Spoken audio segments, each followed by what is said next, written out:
And I want to say, like, this is a little bit of a different kind of talk for me. Usually I feel like I'm either talking about one research study or I'm giving like broad thoughts on something, and this is sort of a mix of both. I'm kind of giving some broad thoughts from a bunch of studies we've done over 10 years on the same basic project. So we'll see how it goes. Please feel free to ask questions anytime. I plan to talk for about 60 minutes and then we can chat, but of course if there's something confusing, interrupt me, no problem.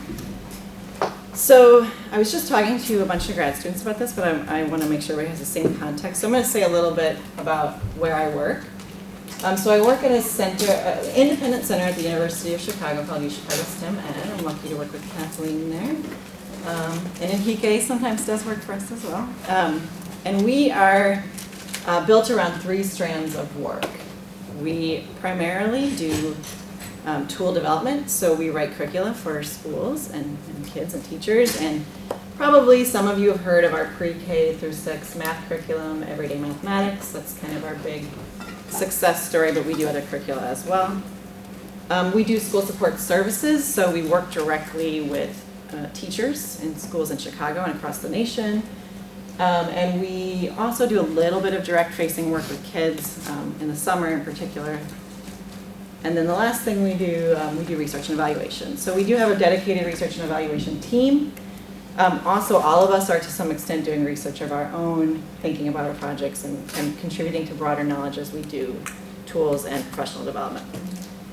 I showed you here, this is like the project page of our website if you're curious about what we have going on. We have tons of projects that scrolls on forever. And some of these are projects that I work on as well, but the one I'm going to talk about today is the Everyday Math Virtual Learning Community. So just to frame what I'm going to be talking about in general, I kind of had 2 big questions for today. So one is, how can we improve teacher learning at scale? This is sort of the question that animates my thinking about this project. And then I knew because, talking in advance to Brian and some other folks about the nature of this talk, I thought because there's so many grad students here, it would be interesting to talk about what is the process for building a long-term piece of work around a single issue. So as we go, I'm going to kind of make points about how do you develop this line of work and how do you sustain it, maintain funding, keep finding new questions, etc. So the first thing I want to do is give a little bit of background. The question is, why teacher learning at scale? And this is actually a question that I get asked a lot in paper reviews and proposal reviews. Why are you interested in this idea of doing it at scale? And so I kind of am going to break down why here in this sort of hierarchy. So I think we can all agree, whatever perspective you're coming from, if you're an economist of education or you've just been a teacher, or you do qualitative work on teaching, we know that good teaching is important. It matters for kids. It matters for a lot of reasons. We also know from a lot of long-term work on good PD that it has specific features. There have been some long-term meta-analyses that have come up with it's collaborative amongst teachers, it's based on artifacts of practice, so looking at student work, looking at classroom video. It's sustained, it can't be a one-shot workshop, it has to be long-term. It's active, teachers are doing something, they're creating something with their knowledge. So we know that it has these features, and a lot of people try to implement these features in PD. So of course there are long-term intensive PD programs that really work, and a lot of people in this room, including myself, have done them and seen really great success from them, and those are really awesome programs that need to be continued, but a few problems. They often cost a lot, they're very difficult to sustain. So I'm sure many of you in this room, not just me, know the heartbreak of doing a 5-year project and seeing a lot of growth, and you can't get any more funding for it and it's gone. So that's one problem. And even for districts, it's very expensive. They often only get money to do PD for one thing every 10 years, so you have to be kind of careful about that. The other thing is there's unfortunately a lot of research that you have this great PD model and it doesn't transfer. So you do it one place, you take it to a new group of teachers, and suddenly it doesn't work, even if you have all these great features. And then finally, there's been some kind of disappointing work that the teachers who go to PD, who take advantage of these opportunities, are not the teachers who need it. So there's a question of how do you expand the reach? There was a study recently about the teachers with the most math content knowledge are the ones who go to math PD. which is great. It's great to go to PD, but how do we reach those other teachers? So when I think about this issue of at scale, I'm kind of thinking of this bubble of questions. So how can we create teacher learning programs that attract more teachers, especially teachers who are isolated, teachers in rural areas who may not have colleagues teaching the same thing, your teachers in high school who are the one person in their high school teaching computer science or something like that. And how can we get those teachers who don't seek out PD? How can we provide a sustainable learning experience to teachers at a lower cost? It's just the reality. How do we maintain the features that we know are good and the effects of those features over time in a scaled up way? How do we find that PD that can transfer across contexts and diverse settings? And how do we promote teacher improvement more quickly and broadly? And so, again, like I know change is slow and that's good in a lot of ways and it's important to realize, but I'm just interested in, is there a way we could speed it up? And what does it mean to speed it up? So I haven't solved these issues. I don't want anybody to have that disillusion, but I have some thoughts from doing this for 10 years in this virtual learning community. So a little background on this. So I say it's a 10-year period of work because we wrote the initial grant to do it in 2009 and started doing it in 2010. And the VLC is the Everyday Math Virtual Learning Community. It's an online website for teachers. It's advertised to teachers of our Everyday Math curriculum, but it's open to any elementary math teacher. And right now it has 55,000 members. So teachers, sometimes coaches, principals, curriculum specialists, but mostly educators on this 55,000 person site. And it has resources and discussion boards, and I'll get more into the features as I go, but that's the background for this project. And we've kept it going for a decade now. And so this is kind of one of those where I'm going to get into a little bit of the process or the sausage making of all of this is, how do we fund this? So below these circles, I'm kind of putting out the years. You can see where our kind of base funding, our major funding has come from. So for the first 4 years, we had an NSF grant and also support from Illinois Board of Higher Education to build this site and to research how people use it. And then we were working, very hard to get follow-up funding for it. But who stepped in was our publisher, who we were launching at the time a new edition of Everyday Math. And they thought it would be useful to build out the content on the site to match that new edition and support teachers as they adapted it. So they gave us some seed funding to build out new resources, which kept it afloat for a few years. And then now we're in another period of a 4-year grant that'll probably end up being a 5-year grant to look at specifically the issue of how teachers learn from video in the online space. So these are the big funding sources, but I think this is kind of my first process tip for grad students in the room. You always have these little things going on, and the little things can sometimes lead to bigger things. So I'm just I won't get into every one of these things, but I'm putting up here a few kind of floaty clouds of like other ways we've tried to expand this. So one thing we did was we built a bunch of online professional development courses on the site through some internal funding. We've also collaborated widely with people who are interested in the site, like other researchers. So we've had collaborations with U of I, downstate, and University of Michigan. And then we are applying it to other domains. So we've done it with financial literacy, a curriculum called FinEdge, and also with the lovely NGSA collaborative group here at UIC. So Brian and Alexa and Sonia are here from that. And we're kind of thinking about how the virtual learning community idea applies there as well to science. And so when I think about this project in the 10 years and kind of what we've done, I really think about it in 3 phases, and each phase had some slightly different questions. And so I'm going to break the rest of this talk into those phases and talk about what we learned. So the first phase is what I think of as the building phase, sort of that initial funding, and the questions we really were asking were, what are teachers doing with this space, and what could they possibly be learning from it? So it was very developmental and just sort of naturalistic. What are people doing? And then the second phase, which kind of overlaps with all the other phases, but this is expanding. So we've got this idea, we've got some principles of how the site works and what people are getting out of it. What are the possibilities of this space? What could we do more with it? How can its possibilities transfer to new domains, new contexts? sort of getting at that issue I mentioned originally. I'm curious about how you make good PD work in different places. And then finally, I think this is the phase we're largely in now, is refining. So we've got this thing, we know it kind of works. What do we do to make it even better and sort of target different learning goals? So how do we improve learning? How do we promote learning for all, not just some teachers? And this is really what we're doing currently, and it kind of sprung out of some collaborations with other folks. And I think this probably goes without saying, but these phases are iterative. You're always doing kind of all of them. They inform each other, and it's you never want to say you're out of a phase. Okay, so now I'm going to go back and just walk you through a little bit of what we learned from phase one. So the initial, what are teachers doing? What are they learning? So when we built the site, what we proposed was that we would take a pillar of the research on PD, what we know is effective, and we would translate that into site features. It was a very simple linear model. So one thing we knew from PD research, PD should be rooted in artifacts of practice.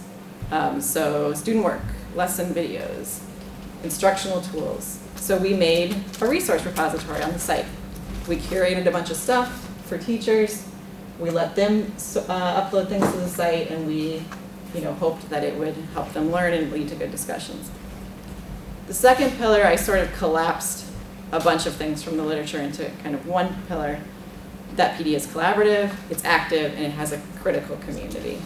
What I mean by critical community is you have teachers coming together to talk, that's great. The next step would be teachers sort of evaluating practice, thinking about practice critically.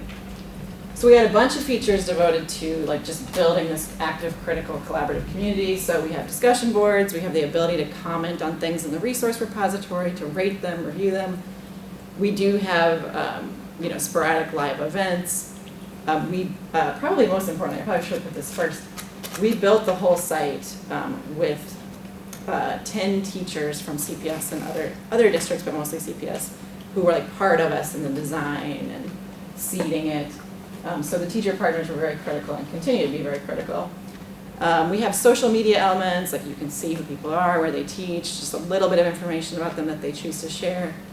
And then we also built in, especially over time, the kinds of tools that customize your experience. So giving you advice on what resources you might want to view next, letting you know somebody has commented on your post, things like that. That, actually, so it's kind of funny, this was 2009 that we started this. Some of this seems like, of course, every website has this, but there really weren't all these tools. It changes very quickly, and these tools actually became more available to us over time. And there also, when we started, there weren't a ton of sites doing this, like a ton of teacher communities at all. We had like a couple of examples, and now it's prolific. So it is sort of interesting how things have changed. And then the final thing is that we really wanted the content on the site to be focused and be high quality. And we did a lot of reading, folks like Deborah Ball and the people who are doing sort of networked improvement communities, things like that.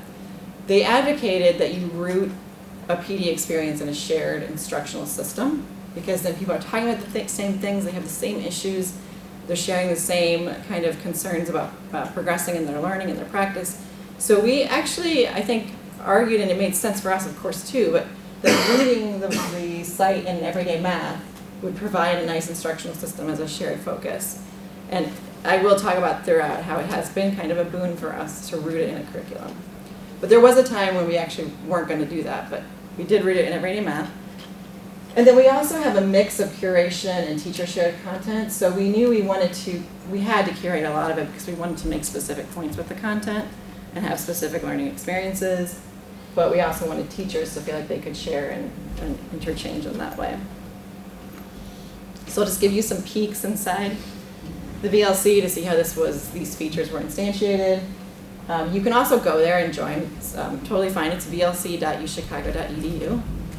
We do weed out suspicious people, but you guys will not be suspicious, so hopefully.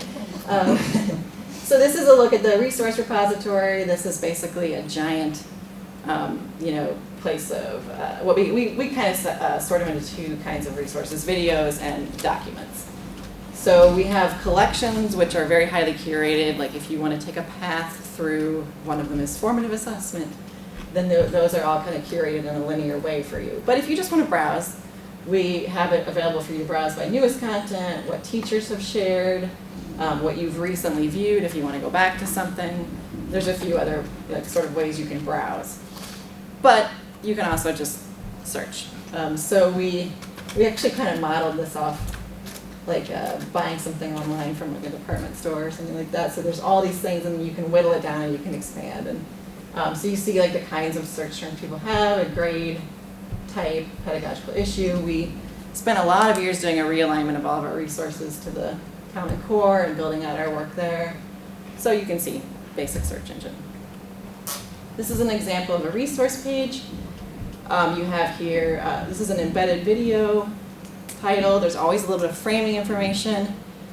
We have done some work around how do you best frame videos to elicit responses and commentary. And then we have an opportunity to rate it if you're a user, to discuss it. And we also have tags that make things linkable and searchable. I'm sure you're all very familiar with how tagging works. Again, though, in 2009, that was kind of innovative. So that's the basic resource page. Discussion page, what we did here that I think is kind of interesting is we organized the discussion page by special interest groups. So we created some that were around issues we thought would be important in people's practice, and then we opened up the opportunity for any user of the site to create their own group, it could be public or private, about an issue that they're interested in. And what we saw, so people do create groups. I was talking earlier, there's been a group around like split grade teaching, so teaching grades 3 and 4 in the class. One's about management, differentiation, ELLs, things like that. So all sorts of groups that our teachers on the site have created. We've also seen quite a few districts and schools create their own group and make it private so that their everyday math teachers are sharing resources and collaborating on the site together in a private group. And this is just a little bit of a window inside a discussion thread. So once you're in one of these groups, you have all these discussion topics, and you also can view the membership of that group and see the other, click on the teacher's profile, see who they are. This is our largest group, so you're probably not going to look at 2,000 plus members and inspect them too deeply, but some of the smaller groups you might. Okay, so that's just a look at the developmental side of the site, and that took a while to put it together, and we're always iterating it. But the questions that we wanted to answer about the site, we did through some pretty standard research using our web analytics and some other embedded measures. So I'm going to talk about 2 studies in particular in this phase. So this first study, and I realize I can probably email these citations out later if you're interested, but I'll kind of tell you about them. So the first one is on what did they do, and this was a paper we published in EdTech R&D. And so what we did was we examined use of the VLC resource repository over 1 school year. Give or take, a couple extra months on there. We looked very carefully at just the descriptive statistics on site use and looking at the kinds of resources people used and didn't use. And then we used regression to examine the salient factors, or what we were talking about, we're calling metadata, like visible factors on the resources that predicted whether people looked at them or used them. So just some background, at the time on the site there were this many documents and videos in the resource repository. They had a bunch of downloads and plays in that year. This is all for just that one 14-month period. And then, so what that means is that on average, like a document or a video, the document would have been downloaded about 9 times over that year, and a video would have been played about 5.85 times. But there's a lot of standard deviation there. So some videos, tons of views, some probably 0. So what we did was using sort of the month as the unit of analysis, so how many downloads or views something got in a month, we just looked at the prediction factors. So just anybody would volunteer, what do you think might be some factors that positively influenced whether people downloaded something or viewed something? Yeah. How busy they are in the school year. How busy they are in the school year. Interesting. Okay, good one. Yeah. Any other thoughts? How long the document is. How long it is. Okay. Something really, I don't know, like if it had color on it, when they could see it from. Oh. Okay, interesting. Yeah. Okay, those are really great guesses. So some of those we didn't measure. They weren't included as factors, although now I'm like, oh, we should go. So one, you got bingo. So when time was so standard, the month unit of analysis. So August through November were our top periods for document downloads. So remember that our documents tended to be things like instructional tools, guides, maybe stuff very close to implementation, right? You could use it right away. So heavy in the beginning of the school year. Things that somebody else had rated in some way. Things that had more reviews. Somebody had actually taken the time to write out a review. The description, the framing information on it that we are so carefully putting on there, they liked it to be super short. So if we spent time on it, that probably was a negative. And then we actually had sort of you couldn't obviously put all of the titles of all of the documents in a regression, but we did kind of characterize the titles as like, they communicate to the teacher that this is like an immediate use thing, or did they communicate that this is more for your long-term learning and reflection? So immediate use, yes. As you'll see over here, reflection, not so much. So the negative predictors, so February to July, so as they went on in the year, they were coming for less downloads. The resource being posted long ago, so it falls back in the database, they're not going for it anymore. Things that were tagged as not having a grade, so they really searched by grade level, so things that were more general, or sorry Kathleen, grade 6. Not getting the looks. And then, oh, this was an interesting one. This surprised us. Things that were user shared, if there was an icon saying it was shared by a teacher, that negatively predicted it being downloaded. They preferred, apparently, the ones that we curated. And designed for teacher learning. So the ones that we put in there specifically professional learning, that was a negative predictor. I'll just run that, yeah, go ahead. The question as to whether the factor labels are traits or metadata that's visible to teachers when they're selecting. Yes, so some were and some weren't, and we're pretty clear about that in the paper that there might be a difference there, but yeah, so like things like what they were designed for were inferring from the title, and we kind of made that and then other things were visible directly, so the number of ratings, etc. So if teachers saw something as you expected it, so you had expectations that people are going to see this as a title that's about teacher learning. Yeah. Or maybe it's just not about something I can use tomorrow. Yes. Yeah, that was an inference, yeah. So we coded everything in our database as whether or not it was designed for a specific purpose. And it matched our intention, and the title generally matched, we were trying to convey that intention. But yeah, whether users took it that way, it's an open question. Yeah. And I should say too, just method-wise, this is all, since we use the month unit of analysis, this is all as it appeared to the user in that month. So if something had 0 ratings when they went in July, in August it has 3, July and August data are going to be different in the model. So then video plays, I'll run through this pretty quickly, the trends held. So here a higher user rating, more reviews and comments, brief comment length. So they liked that people commented on the videos, but they didn't like them to be long. And then negatively, March to July or December. So again, as you go on in the school year, the interest wanes. Older. And this was, I thought this one I laughed out loud when we got the model. So we on the framing information next to a video, when we first started the site, we would write a little blurb on just contextual information. And then we would write a question for reflection. And then we kind of stopped doing that over time. We thought differently about it. They liked the ones where we didn't have a question for reflection. So anyway, yeah, and then specific grades, which is an interesting artifact. Yeah, go ahead. Did you, for either of these, did you look at a factor like length of the document or length of the video? Yes. And that was not a significant predictor? No, shocking to me, yeah. I was certain that, and so it's an interesting question, Brian, because when you look at the descriptive statistics, even longer videos don't get played a lot, especially like whole lesson videos, even though we break them up into parts. So like descriptively, no, but it wasn't like a factor that predicted anything. But the interesting thing to me is that every time I talk about this work in a teacher setting, teachers say what we really, really want is just a whole lesson video.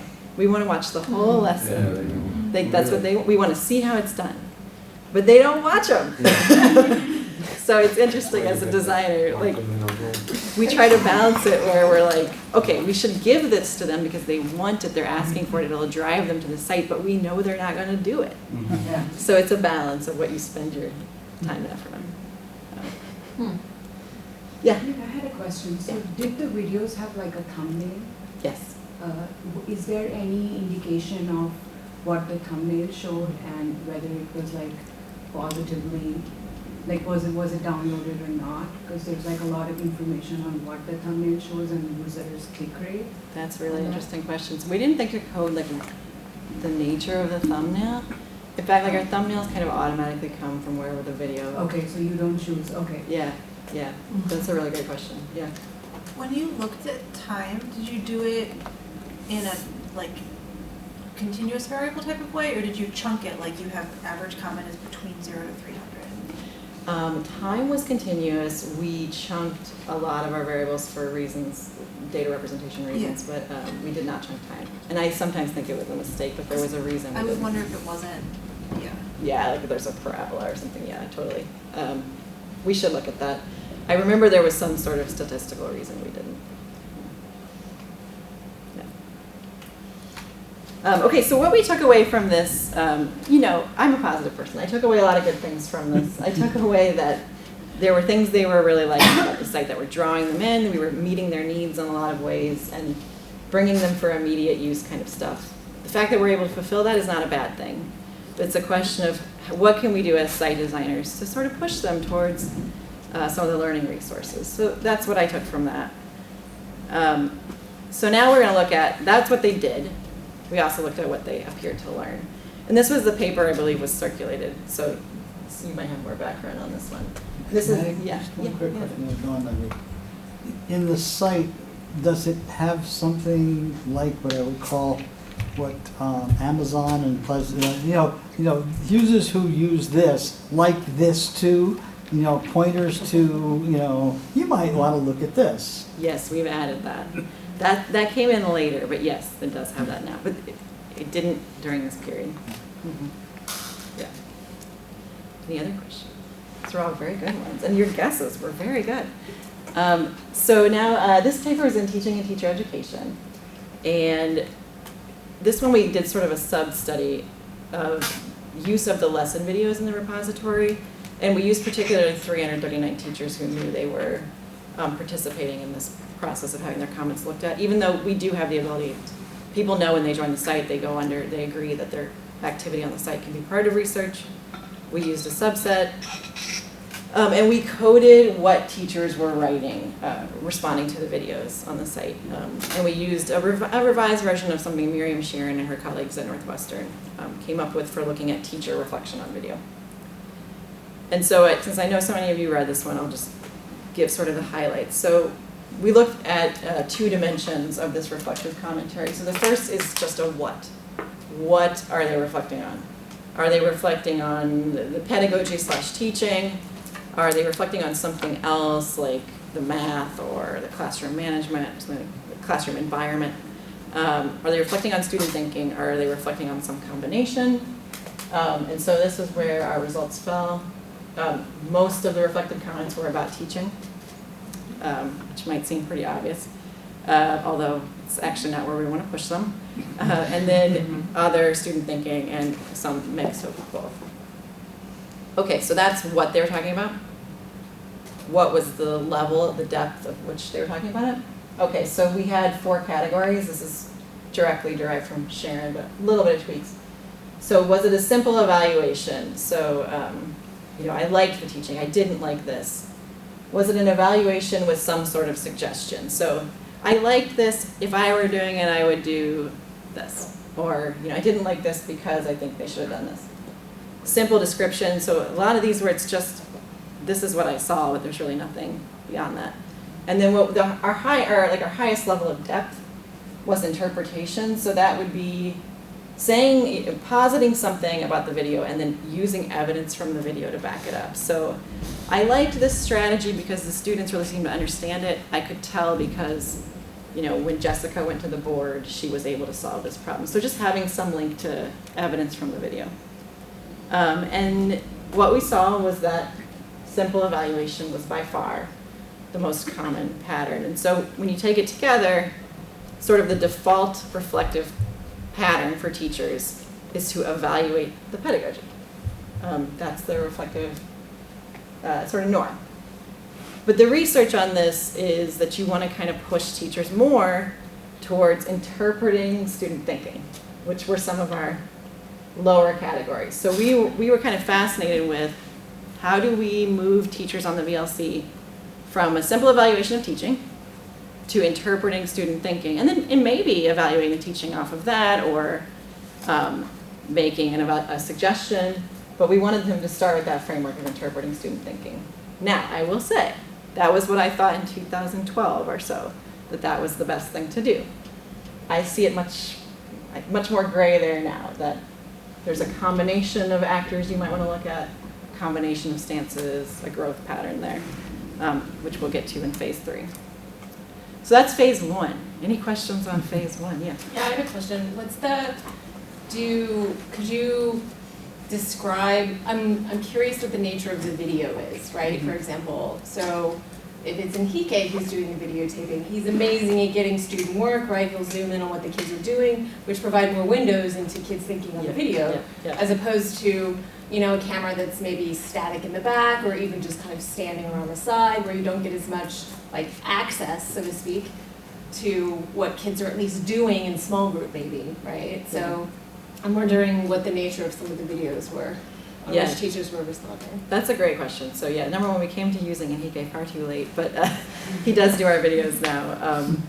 But early on we were doing it ourselves, and I think our default, what we did, we took 2 cameras to every class. One was always on the teacher and wherever the teacher was, and the other was sort of statically facing the students, but maybe panning to a student speaker kind of thing. So we were getting both, and initially we tried to show them at the same time, but just technically and cost-wise, it was too much to do that. So we ended up, we would flip back and forth in the view. So we were trying to get that windows, and we intentionally were, but I don't know if we were skilled enough, me and my colleagues going out and doing it. We also tended, in our first sample of teacher partners, we had a lot of people whose, it was very good, rich teaching, but their predominant mode was sort of kids coming up to the board and solving and sharing, and so it often ended up being much like this, like a very static kind of thing like that. Yeah, but I think it's gotten different as we've gone. We get more of the kids. Yeah. This is just the ethics of the videos online. And did you had to have key subjects release, I guess, but did you also have to have media releases? Did you have to grade? Did you have to blur faces? I mean, a lot of us are frustrated at this point with the level of how hard it is to put video, to even think about putting video online. Yes. Of kids. And I just wonder, in the past 5 or 6 years, has it changed? What's your perception of that? Yeah, that's a really great question. So it is extremely difficult. It's the kind of thing that derails things often. But what we did initially, we had our teacher partners. They were deeply invested. Because we never are studying the videos. We're not looking in the videos and doing any study of them. So we just needed media release. That's how our IRB deemed it. Wow. So that exempted us from some of the arduous research stuff. The project is obviously research, but we only researched, at this point, we researched how teachers were using the site, nothing about the kids. So it released us from some of that. Our teachers worked really hard with us to explain the project to parents. So initially, I would say, from our teacher partners, all but 1 or 2 of them for the first 2 years had every kid in the class. A parental approval and assent. And then, when we would get too many that couldn't, we'd just be like, we're not going to do it. But luckily, yeah, I mean, it's been a close relationship with teachers, and I think the media release element. Yeah. You just had a full room of people so jealous. Yeah. It's Yes. arduous, yeah. I think it actually has gotten harder. I feel like the rules, I think in 2009, a lot of districts were a little more, they didn't have a policy yet. Now it's so many do, and so, for good reasons, I mean, of Yeah. course, but it's, you have to kind of look at multiple levels, where at the time we were starting this, it was sort of like if the teacher agrees and their principal's cool. Yeah, I know, it's difficult. Any other questions on phase one? Okay, phase two. So this is the expanding, trying it in new places. The question is just, what can we do? So I'm not going to talk about all of these projects where we've tried to expand it, but I'm going to talk about a few where I felt like we had some insights and what we learned from them. So one thing was, this was actually something, some of you might know Marty Gartzman, this was kind of his baby. He really, when he started at U Chicago STEM Ed, he really loved the VLC idea, but he wanted to add structured online courses to it. So we invested a lot of time from our school support team and others in building like these structured courses around things like algorithms or fact fluency, understanding the everyday math philosophy, etc. So we built these and we advertised. These were for cost, but simply just to recoup. I mean, we invested a lot of internal time and money in this. And so we spread these out to teachers who use everyday math in schools, and we get people to sign up for them and who are using these as sort of professional development in off years when they're not. So I guess like context for some of you, I'm sure some of you know, like when you adopt a curriculum, that's when your PD money comes usually as a district. So you adopt it and you do an everyday math PD or a Trailblazers PD or whatever, and then it's like math is done for a while. You have other things. So this is sort of, we found that the niche there was for people that are kind of in off years. So anyway, my colleagues and I thought a lot about what do we learn from doing online PD, from talking with districts about it, from working with teachers, and kind of wrote this summary article in Phi Delta Kappan. And I'm just going to hit a few points because I think they've kind of proven resonant to me even past this project. So really there's 3 types of online PD that you're going to find out there. So one is synchronous, so webinars, courses that meet at a structured time that just happen to meet virtually. Things like online courses that UIC or U Chicago or anybody would offer. Asynchronous, which is more like the VLC, like kind of seek it out on your own time and do it. And it can be these community approaches like the VLC, or it can be something more structured. And then there's sort of this interesting emergence of a hybrid of, we have a live course, but like all of your assignments and interactions are going to be online. And we're seeing this a lot for teachers when they're getting like their masters, etc. And so what we kind of saw as ways that people were using online PD, like why were schools doing it? So one is what I kind of was mentioning earlier. I call it like PD subsets. So you got these teachers that need math, but it's not the math year, so you send them to online PD. Externally needed expertise, so this is something you see where, we really want our teachers to focus on assessment, but we don't have anybody in-house that knows about assessment, so they turn to online PD for that kind of thing. The big one that I'm very interested in is accessing colleagues that teachers don't have at school. So I'm the one grade 2 teacher in my small school. I'd like to talk to other grade 2 teachers. Then this is a big one.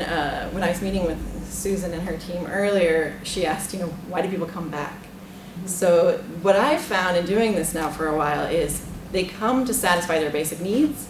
So they'll come for a tool that they need tomorrow to teach this lesson, or a question that they really have urgently about this unit. But if you can get them to come back for those kinds of needs, then you have something to build on. And this is fairly resonant for me with a lot of research on live PD, where maybe you spend the first year just building trust with a teacher and making yourself useful, and helping them do kinds of the, on fire things. And then you move towards kind of pushing their practice. And then finally, cost and scheduling reasons. So this was a piece we wrote about that I think is proven pretty true to me over the time. And then another thing that we did as part of the expansion process is we were intrigued at all of this work that you see with like Lesson Lab, like Jim Stigler and Rosella Santagata and Miriam Sharon's work about doing these long-term video viewing live sessions with teachers, and we thought that was really powerful and important work, but we asked, could it be done virtually? So we ran 2 virtual video clubs through the VLC. We just recruited people who wanted to participate, and we worked with them over a period of a year, met with them, watched tapes online, and then we wrote a paper for Teaching Children Math about some of the, how do you structure facilitation in this sort of odd, uncomfortable environment. And at the time we were writing about how do you push them to think about the Common Core content and practices. So if you're interested in sort of moving some of these traditional PD structures to an online format, there was some stuff we learned there that I thought was very interesting. And then the final one is, I actually was asked by ZDM Math Ed Journal to think about this issue of how the online space is changing what it means to write curricula. So since I've done both roles, I've been a curriculum writer and then I've worked on this online piece, I thought about what online spaces can say about the educative curriculum. So there's been sort of a push to make curricula, especially like Everyday Math, Trailblazers, sort of these reform math curricula, more educative for teachers, not just for kids. And so just briefly, I kind of theorize that there's 4 advancements that are made by having these online spaces for teachers. So one is just providing information in more than one format. So it's a lot of times the educative material for teachers and instructional materials is just another book or more words. And I don't know if anybody ever picks up out of the kit our teacher's reference manual. I hope they do. But it's just another book that's giving a lot of information about the philosophy and background. But here you can have a 2-minute video on assessment where somebody stands up and summarizes it. So just the format, the fit, so what am I looking for versus what my educative information and my curriculum is providing. So maybe I don't think I need math content background, which is what you're giving me. I want information on ELLs. So you can, searchability of the web allows that kind of better fit. Flexibility, again, in all of these things to come when you want, not to have to do it at a certain time. And then finally, I think this is a key thing that I think about a lot with online spaces is because you have analytics and you're really spookily watching everything people are doing. Just a warning, every time you go to a website, we know everything you do. You can follow up. You can look at what people are doing. You can provide more of that. You can provide less of some things. So it's more of a malleable kind of educative experience.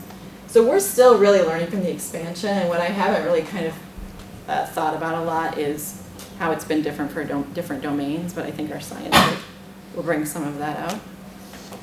So now in the last 15 minutes, I'm going to talk about phase 3, which is where we are now. So this is about improving teacher learning in the space and promoting it for more people. And this is started, it's now in the midst of some NSF funding for this, but it started actually as collaborations with external partners who were just interested in the VLC. So the foundation for a new project came from Shireen Beilstein, who was at the time a graduate student at U of I, was interested in the VLC. She was using it in a pre-service class to give the pre-service teachers videos to look at, think about their practice. And she was interested in the paper we wrote for on what teachers learned. And she was interested in the idea of whether you could manipulate the prompts on the VLC videos to get different kinds of reflections. So was it really that their default reflection is pedagogy and evaluating it, or is it that you can actually change it? So she and I and Michelle Perry at U of I did a study around it with 94 pre-service teachers, manipulated 2 things that they were seeing on the videos. So one was who they thought they were commenting for. So, in the online space, it's kind of like, nobody, like who are you commenting for? Maybe other people, I don't know. So we manipulated whether they thought they were responding to like a peer, like a teacher, or were they responding to like an expert, maybe a curriculum writer or a researcher. And then we manipulated the focus of the question they were asked to respond to. So it could be open, like what do you notice about the video? It could be specifically what do you notice about the teaching, or it could be what do you notice about student thinking? And so they saw different things. So we looked at, were their responses any different? So what we found was that audience had no effect. it didn't matter. The highest reflection scores and the reflection coding system came when they were asked, what do you notice about the teaching? But interestingly, we saw that they were providing really rich descriptions of the kids. So they weren't going to that level of interpretation or even, evaluating with suggestions, but they were really when they were talking about kids, they were describing the work with the kids. So this was interesting because we had kind of trusted in this idea of like different levels of reflection and that interpretation was the best. Now we started to question it, like, okay, maybe a rich description is actually really good in a lot of ways. And then also it's really dependent on what you ask, what they say. So we got this NSF funding to look specifically at the issue of video viewing in the VLC and how we could improve the kinds of comments teachers were making and that they were commenting at all. Because for us, it's sort of fundamental that we get more teachers to comment because then it makes sort of learning explicit, it helps other teachers. So we had 3 studies in this project that we proposed, and we are done with studies 1 and 2, and we're in the middle of 3. So I'll just talk about studies 1 and 2 and then tell you what's going on with 3. So the first thing we wanted to do is we wanted to talk more with actual users of the VLC to find out, like, okay, so our initial studies, we didn't, we kind of saw like a limited amount of learning and a limited amount of participation in the community. But what do you think? You're using it. Are you learning? Are you experiencing a community? So in this first one, we looked at the perception of learning. And what we were pleased to see, we interviewed them. We didn't ask explicitly, like, what do you learn? We let them talk, and we saw where learning came out of what they said about their experience with the VLC. And then we coded what kinds of learning they were expressing, like what they thought they were learning. And so the top 2 are kind of interesting. So a lot of them said, like, what I'm learning is how to do a particular lesson. So I'm coming and I'm watching a video and I'm learning how to implement it. So we called that model lesson. Like, they're just looking for a model of what to do. The next group came for curriculum planning. So I've come to, plan my next unit, and I want to find resources to plan that.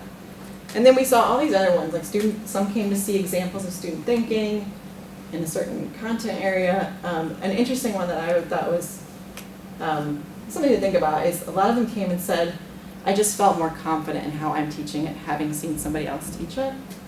And then other ones, assessment, understanding. And the good thing for us was that 90% of our participants, undirected, mentioned that they learned something. So even though we didn't necessarily see it, we felt good that they were articulating that they did learn from it. Yeah.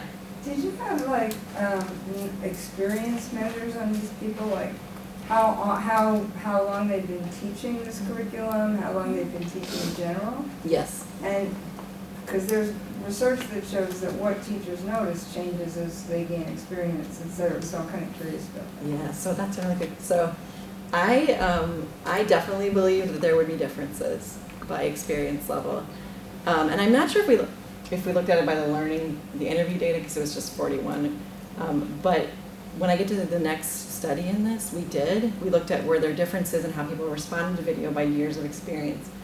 And we did it continuously and grouped it. No. Yeah, it's fascinating. I was sure there would be. Yeah. No, really great question. And we've kind of theorized in our group that there's sort of this initial 5-year period where you're just trying to figure out your life as a teacher.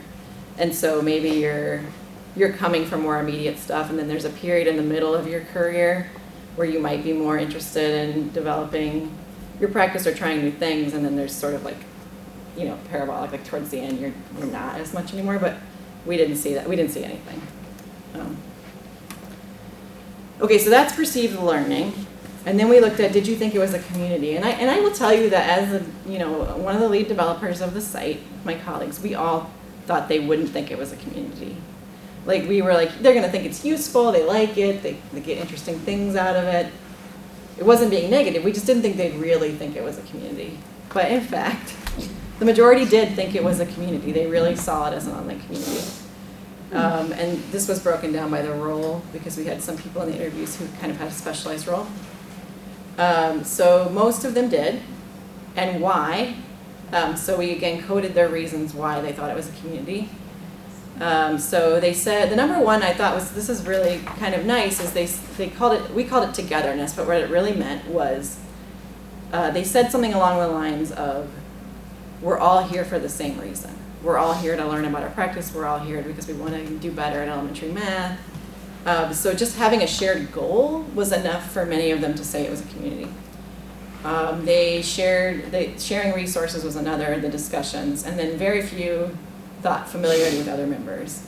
And so you'll see when people said who didn't think it was a community, their reasons were that they felt isolated, they didn't feel familiar with other people, they didn't feel there was much of a discussion. So it's sort of like the flip, kind of your experience of it.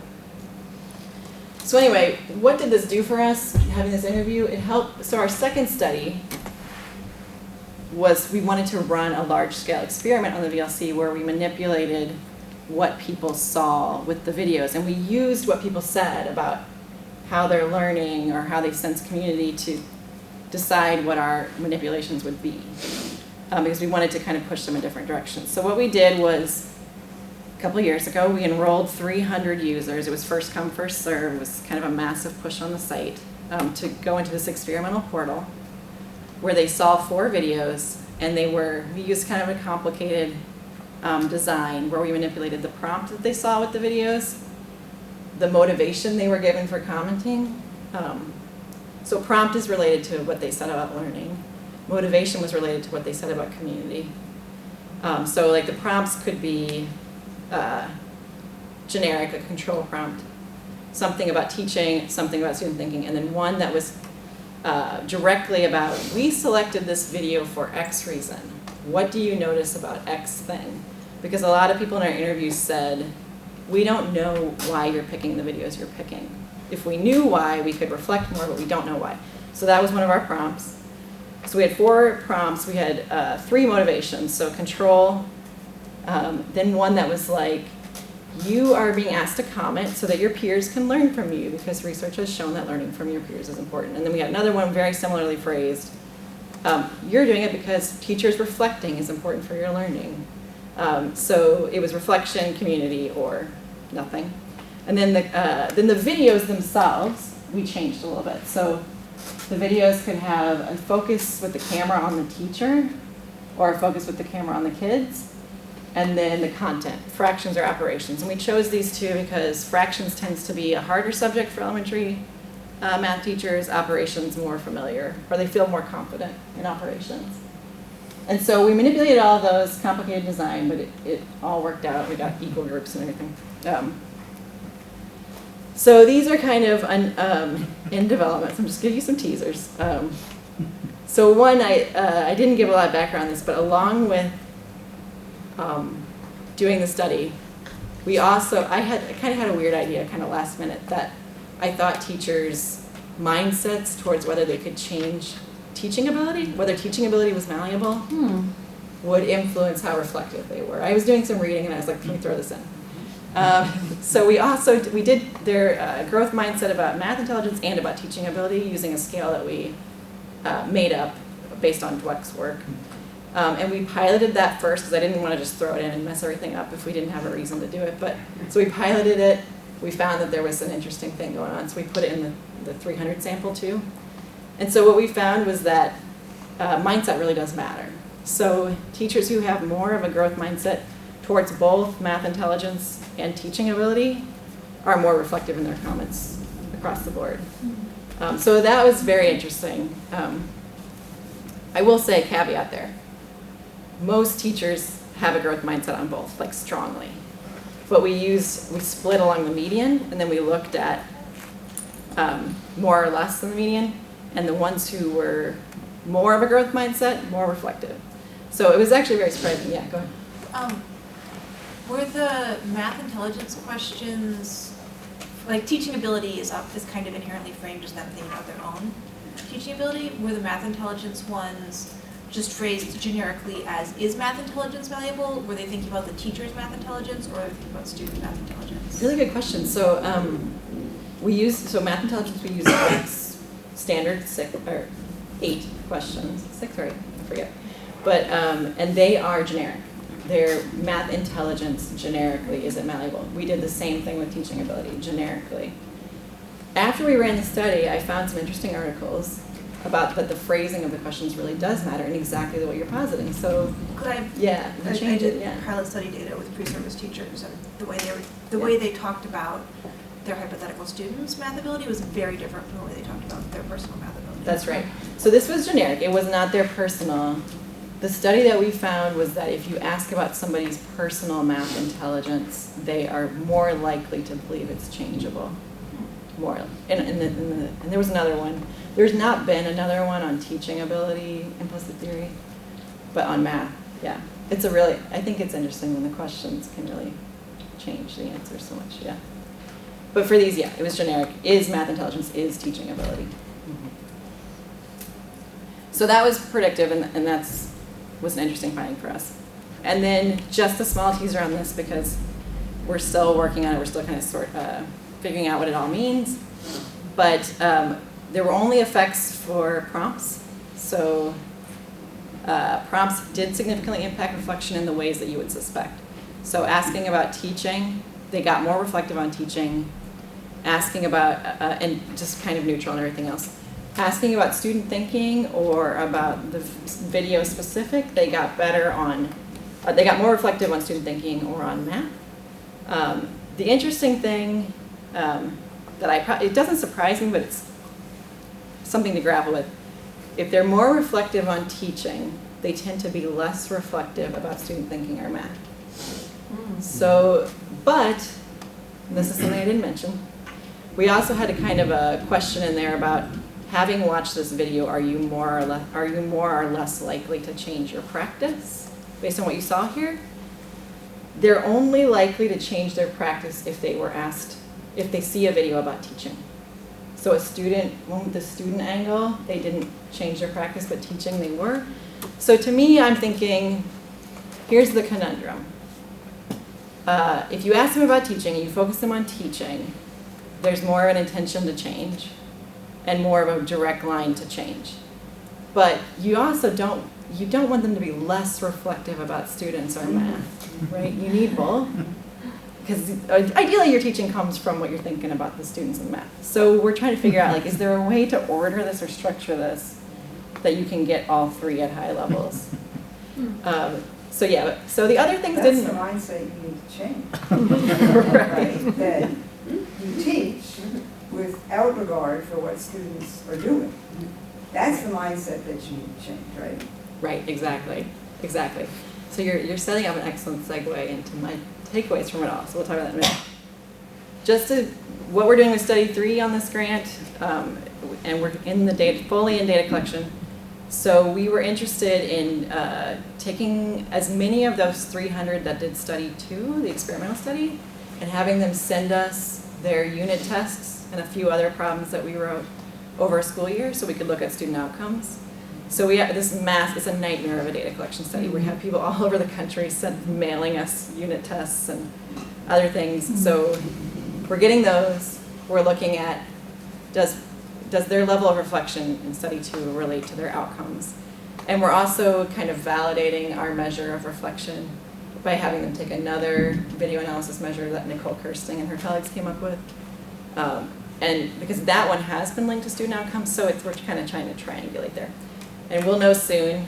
We did it last year. We had about 100 teachers do it, and we're re-recruiting this year, and we've got like 45 as of today. So we're trying to get as close to 300 as we can.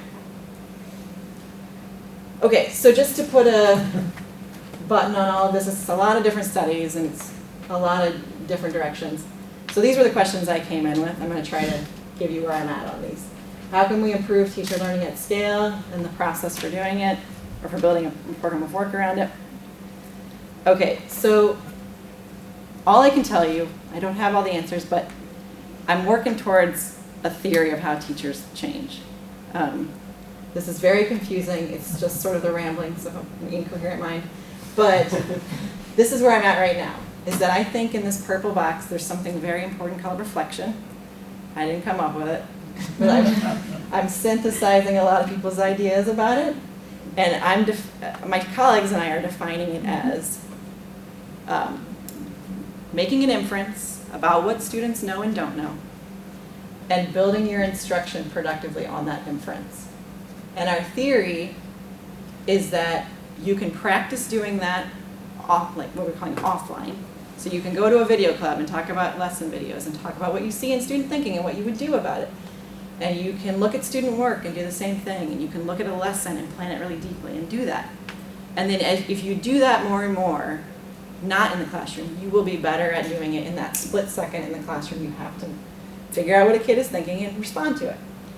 And then I think what this whole model is and what we're kind of working on here is that this is actually what leads to teachers getting better, is getting better at that and getting better at doing that in the moment. But then there's this whole like constellation of other stuff that PD programs often try to hit on that is like kind of orthogonal to it, or like hitting on it, but it's not changing it directly. So, you know, you're trying to change their content knowledge and their the pedagogical content knowledge, or you know, all of the curriculum knowledge, all of those sort of Schulman kinds of knowledges. You change those, but you could have those and not be good at reflection. And if you're good at reflection, it's going to change the kind of sense you make of those. Similarly, teacher attitudes and belief. If you don't think teaching ability is malleable, you're probably never going to be very reflective, so you're going to have to work on that. But just making you think that alone does not make you a good reflector. So it's like, to me, like I'm starting to hone in on reflection as the lever, and the rest is sort of necessary but not sufficient. And then I've been reading like a whole bunch of, you know, I like to go back. I like to go back to like earlier scholarship from a long time ago, because I think like a lot of good ideas in education get lost.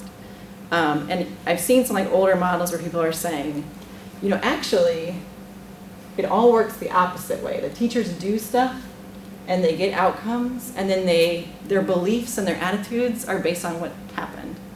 So I'm trying to think how that fits in. So it's, you know, it's weird. We're working on it, but what I'd like to do next with this project, and I think some of my colleagues are sold on this being next step, I don't know, is kind of testing this out and really building from a model of change. So that's where I am on my takeaways from all this, and I think if you could do the reflection thing and do it directly and do it well, you could really affect teacher change. And then building a program work. So this is sort of just my tips and thoughts on how you keep something going for a decade and hopefully longer. So one thing is saying a lot of yes at first and then saying more selective no's. So the reason that a lot of this funding happened is because early on we said yes to a lot of collaborations, like all the time, which really led to great things. But then after you kind of know where it's headed intellectually, you have to start saying, I don't know about this one. And so an example of that is that a lot of times I'll have somebody call me up that says, we've seen your virtual learning community, we want to build something like that for our curriculum, can you help us do it? And I always now will say, you know, I'll help you and I'll provide you tips, but I don't think we want to build it. Whereas we used to be like, yes, we will build it. Now we don't do as much of that. The other thing I can say is do a lot of other projects. I don't think that the VLC work has ever been more than 40% of my time. I work full-time on grants and projects. And it's actually been very useful to me. Doing everyday math, doing science, doing other stuff really brings a lot of ideas in. And I can say directly for this project, you know, it was mentioned in my introduction that I work on financial literacy. And doing financial literacy introduced me to behavioral change research and like behavioral economics. And thinking about that has really influenced how I think about teacher change. So I think always never be afraid to take something a little bit out of your wheelhouse. We write a lot. If we do it, we kind of write about it. We try to write about it. Not everything we do is published, but I think it's really important to stop and write. Then this is a big one. I know, like I think I'm doing awesome if for 3 no's I get a yes on a grant. I think that's pretty good. It's usually a lot worse than that. So you have to plan that time in of, you can't just be like, okay, this ends in 4 years, so the year before I'll write that grant. You really, I mean, you can ask Jim, he knows. How long did it take us to get the science stuff funded? 3rd time's the charm, yeah. So you got to keep trying on that and write a lot of grants. And write with a lot of different collaborators. And then the last one is finding great colleagues. I'm so lucky to work at a place where there's, you know, researchers like me, there's teachers, there's professional development experts, there are people who've been principals, and bringing them together on this makes the work better, it makes your insights better. So finding those kinds of colleagues and being supportive is really good. So that's questions. Yeah. Thanks.